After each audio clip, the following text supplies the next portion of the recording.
2026 జనవరి 31న వచ్చేది అతి శక్తివంతమైన మొట్టమొదటి శని త్రయోదశి.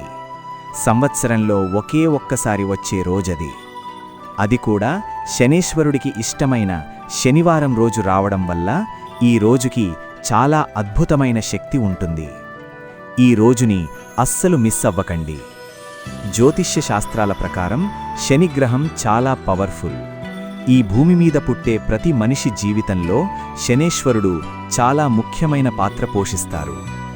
ప్రతి మనిషికి ఒక పాఠం నేర్పించే దేవుడు శని. ఆఖరికి మహాశివుడికి కూడా శని ప్రభావం తప్పలేదు. శని త్రయోదశి అంటే కష్టాల నుండి విముక్తి పొందే రోజు. శని ప్రభావం వల్ల విద్య, ఉద్యోగం, వ్యాపారం, సంతానం, వివాహం ఇవన్నీ విషయాల్లో చాలా సమస్యలు వస్తాయి. ఈరోజు మీరు శనిదేవుణ్ణి దర్శించినా లేదా భక్తితో పూజించినా శని దోషాలు తగ్గి అదృష్టం పెరుగుతుంది అని భక్తుల నమ్మకం. ఈరోజు మీరు చేసే చిన్న పూజలు కూడా పెద్ద ఫలితాన్నిస్తాయి.